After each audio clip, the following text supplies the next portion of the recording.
Hello, 16100 Realty agents. Rachel here with the latest and greatest of what you missed this week. But don't forget, every Tuesday at 11 a.m., we are coming to you live in person or on Zoom. And then I am trying to also do these little important videos of what the important stuff that you might have missed. So make sure to tune in every week. So this week, something that I went over that is very important and I wanted to go over more in depth with you is two ways of submitting your files. So this is really, really important because I need to know if there's a file. I don't know if it's pending and moving forward unless two of these things are done or one of the two things are done. So the first one is the transaction desk, and I will go over those steps with you here shortly. The second one is Allie, our transaction coordinator. This is the best way because if you copy her on all the emails, then she will be able to assist you throughout the whole transaction. We are not charging anything for this service, so we are providing this for free now. And Allie can be reached by text or call at 844-501-6100. Or you can email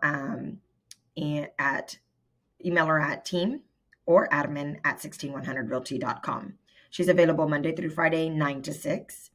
If you copy her on all the emails and you get the title back, you get the survey, you get the amendments, she's able to upload these documents for you to your transaction desk and help you stay a little bit organized. It's important that all the documents get in the file, whether they're mandatory or not, just so that you have a complete full file. The CMA even needs to be in there, the MLS printout. And we'll go over that list here shortly too. If you copy her, then she's also able to check on the statuses and follow up and keep y'all on the dates and enter all of that information in the transaction. So that is, the best way. So in the second way is through the transaction desk. And so we're going to go over the important sections of the transaction desk. And so I'm going to show you that screen now. First, I'm going to show you that there's two different ways to get to the transaction desk. So just in case you didn't already know this, if you go through MLS and you pick a house, then you can go through the transaction desk from here. When you do this, you're creating a file for this property.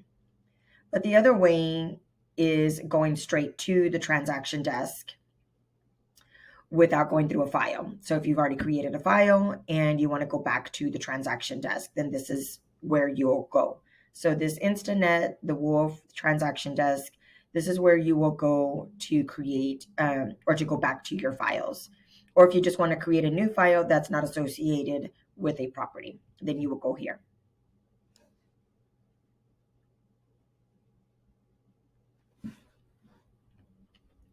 Alrighty. So here, this is the broker dashboard. So let me switch to the agent dashboard. So this is what your dashboard should look like. So you should have your checklist here, all your transactions here, any documents that were submitted for review that I rejected for whatever reason. If there was a missing signature, then they would come up here. If you have any tasks assigned to you, then they will be here. And you can click here to create a new transaction that has not already been started. So I'm going to go through that real quick. So here you can name it whatever you want. You can put the property address, your client's name, whatever is going to help you to stay organized. Here are templates that I've already pre-created. So these templates already have a lot of information. They already have required documents and checklists and things that come with it. So I really recommend using the templates. We have the template for the leases, listing a lease, and for a buyer transaction and a listing transaction.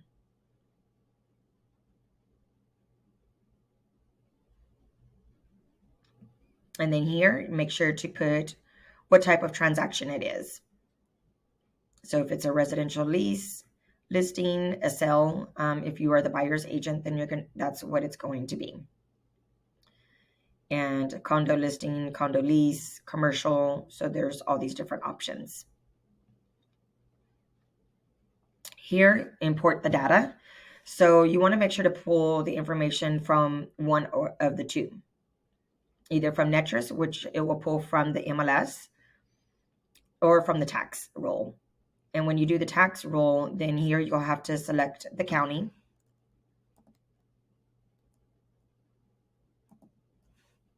So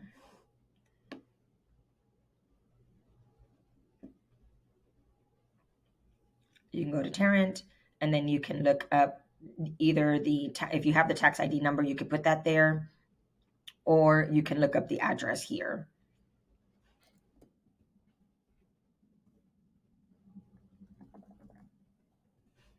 And then you can search the data, or if you know their last name, you can search that too.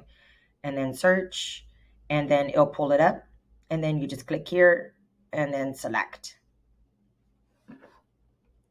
And then you want to put who you are, if you're the listing agent, selling agent, neither or both. And another thing about this, if you do not have a property associated with the property, then of course you're not going to select anything. So if it's maybe a buyer that you're working with and you want to go ahead and get the buyer's rep agreement signed, then you can create the file here, and it doesn't have to be associated with the property address yet. And then I will show you how to connect the files once it is associated with a property. So I'm going to go ahead and close that, and I am going to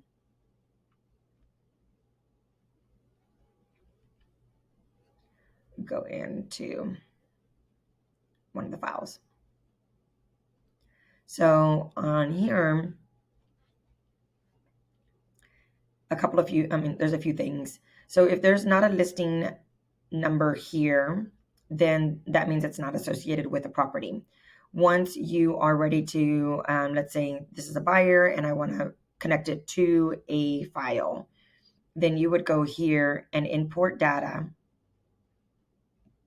And then you would go to Netris and then put the MLS number.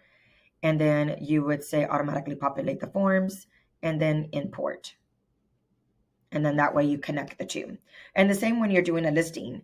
So on a listing, when you create a file and it's not associated with the MLS yet, you entered all the information from Netris, from the tax side. And then you have your transaction desk file. But then you go in MLS to create your MLS file. Then now you want to merge the two files. So this is the other way that you will do that as well, is you'll put the MLS number here.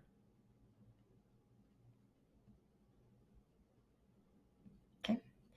And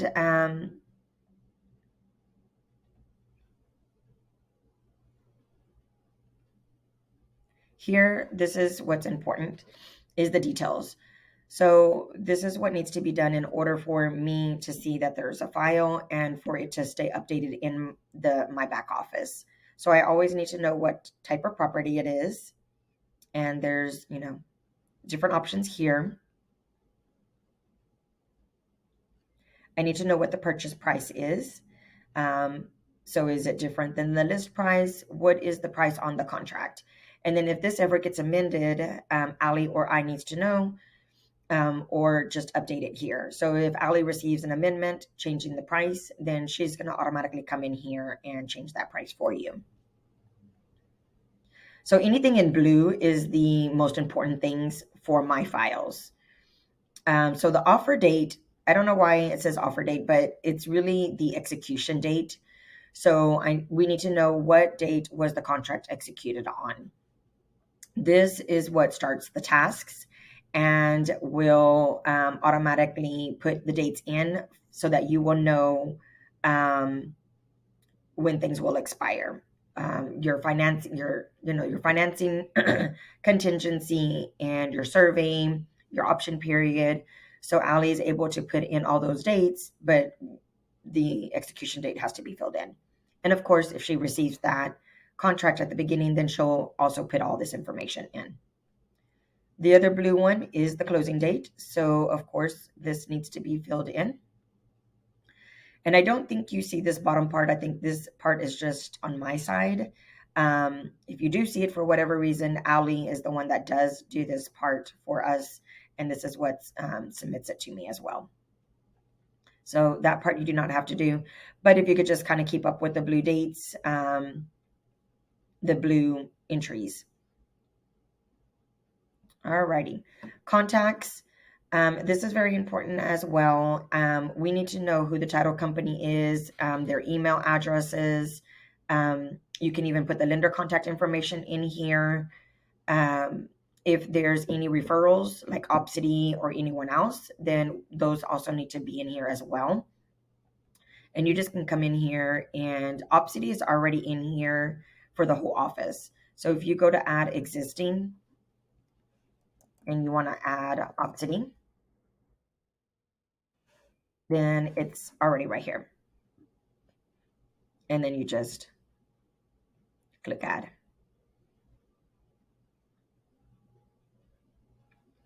And save.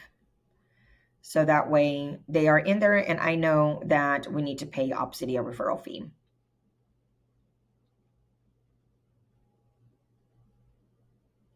And then the title company, it's really important that the title company's contact information is in here, especially the email, because that's how I know who to send the CDA to. If I don't have that information, then I will just send it to you, but you'll need to forward it on to the title company. And forms, if you add the templates, some of the documents will come in here automatically. Signing, there are 2 new signings now. And so the signing here on the new is, and then so you just click the new one. The new one is, I think, is a lot nicer. I like it. And you can just call it whatever you want to call it. And you can just add a document. You can just click add. You can come over here, upload your files, single forms. So there's different things that you can do to add really quick and easy. And you don't have to go back and forth. So if you want to add signers, you could just do it here, add participants from the file. You can add yourself, add from the transaction. And so you can easily add somebody.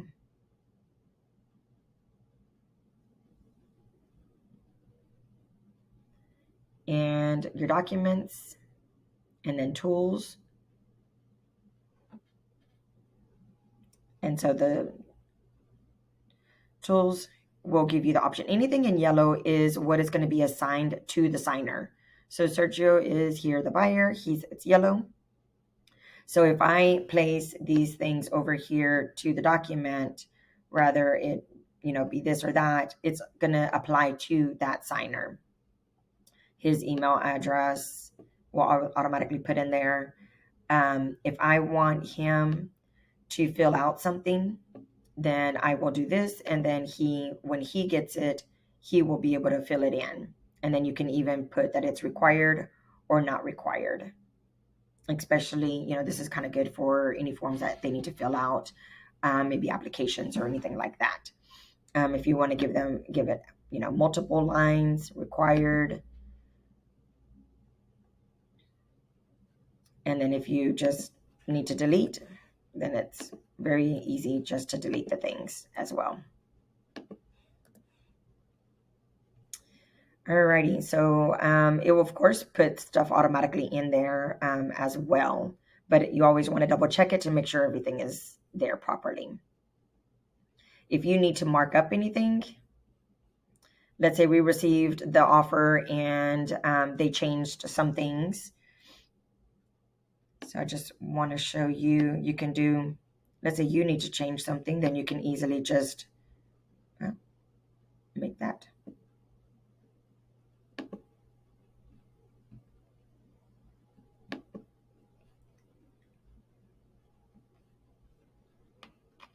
Oh.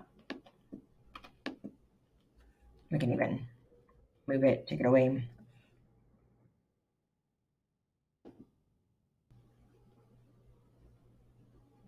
Oops. Well,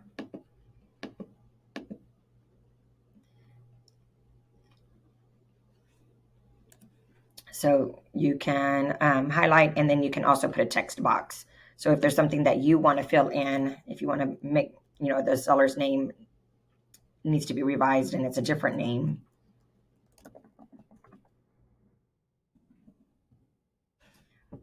So that's just an example of how you can make those changes to the documents without having to get out.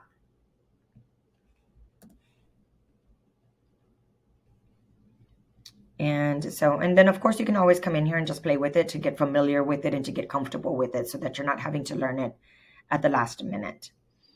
Alrighty, and then options, signing details, expiration dates, reminders. If you're going to put an expiration date on the document, and then this will send automatic reminders if they haven't signed it. So there's different things that you can do in here, but we're going to save and exit.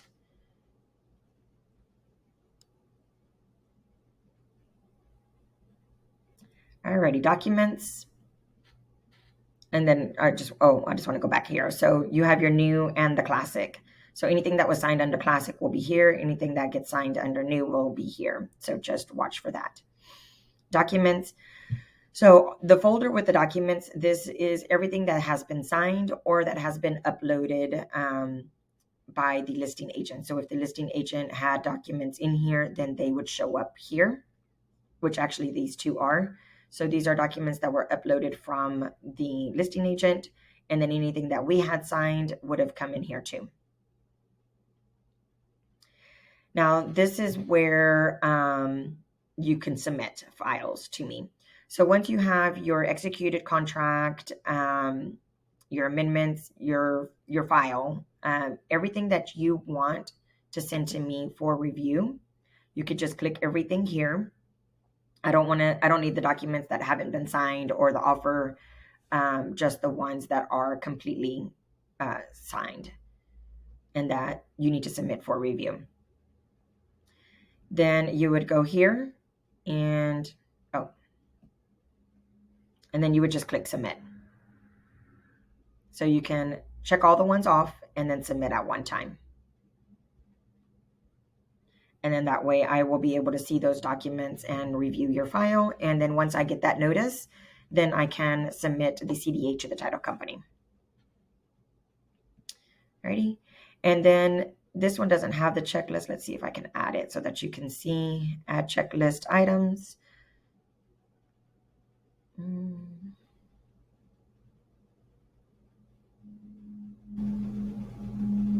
So these are the checklists that I've already created. So if you're representing the buyer, then you can just click here. Addendums and amendments and disclosures. This can be used for either listings or buyers. So I would just go ahead and click the both of them and then apply and yes. And then now it's going to create you a checklist of everything that's needed for the file. So this is things that needs to be done for the file. And a couple of things that I'm going to talk about here, the MLS printout, Ali will save it after it shows sold, and we want to confirm that you as a buyer's agent has been listed as the buyer's agent on MLS so that you can get that credit. So she is pulling those after closing and saving them to your file. But it's a good idea for you to print and save it here as well at the time that you get your offer accepted or even an offer that you're submitting. You always want to save that MLS. We have had it in the past where they change it. They change the commission amount. They have it listed at 3%, that they're offering 3% commission to us, but then they change it in the middle of the contract or right before they accept a contract. So those are things to watch out for. I don't know why they're doing that. If it's, maybe they entered 3 by mistake, it should have been 2.5. But either case, you want to have that proof of what you saw at the time that you were making the offer. And then if we have that proof, then we're able to submit it to that broker and say, hey, that this is what was being advertised and this is what needs to be paid to us. So the MLS printout is very important from the beginning. Ali will look for the CD from the title company. So the title company is supposed to send us that at closing. It's on my instructions with my CDA. So she will upload that. But if you have it, you can upload it as well. Earnest money receipts. If Ali is being copied on the emails and she sees it, then she will add that. CDA to the title company. IABS, rep agreements. Now, the buyer tenant rep agreements, sometimes we do those, at the very beginning with our clients, and we might have it, submit multiple files for that, multiple offers for that buyer. So once the buyer is under contract, you want to go back to the previous file, get that buyer's rep agreement, and move it to the file that has the actual contract. So you could just move that easily. Pre-qual letter, executed contract, survey, buyer walkthrough. Make sure to do the buyer walkthrough forms. Those are very important. They protect you.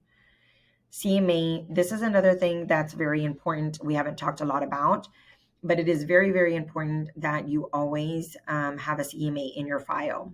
The CMA that you provide the seller, the buyer. If you do multiple CMAs, any CMA that you do, I highly recommend you putting the CMAs in here. That's another thing that's going to protect you in the long run.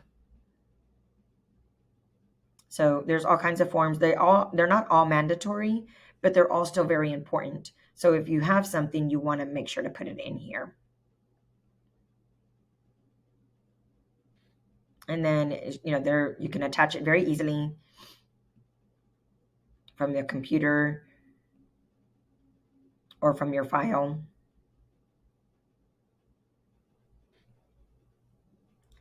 And so that is the checklist, the tasks. The tasks is a fairly new is fairly new. So this is something that we just started, and these are the the tasks that are currently on there. So once you put your execution date, then these dates will automatically go into effect. And then you can even see, your tasks here on your calendar. So all the dates and everything for this file will even pull up on the calendar as well.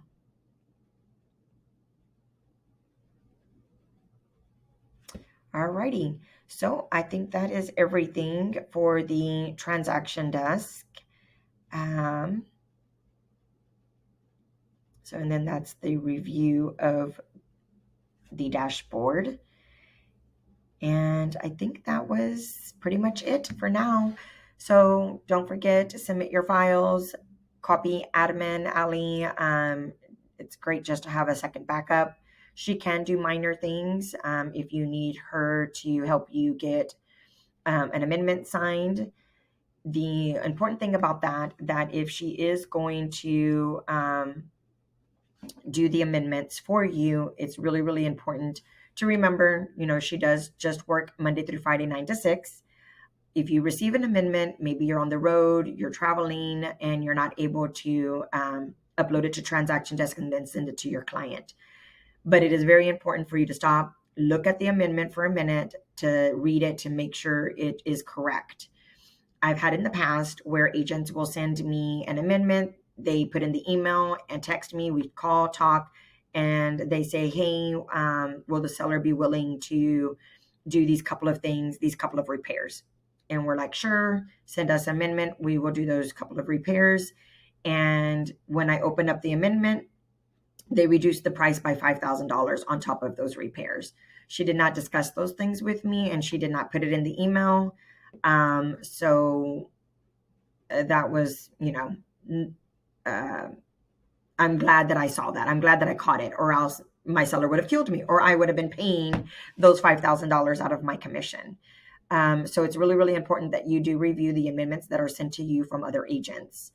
for whatever reason, mistake, or she just didn't discuss it with me, but just be careful with that. You want to look at the wording, the way they word things also in the amendment for repairs. Are they saying to repair an HVAC or replace an HVAC? So those are two different, things. So just be careful on the amendments. Once you review the amendments and it's good, then you can forward it to admin, Ali, and she can send that to your clients. She goes through the transaction desk, so it looks like it's coming from you anyways. But just double check that you've already reviewed it. So she's not going to be doing, any negotiating or anything, but she can help you with those amendments and those documents and get signatures if needed. So that's all that I have for now. I hope y'all have a great, prosperous weekend and stay tuned for next week.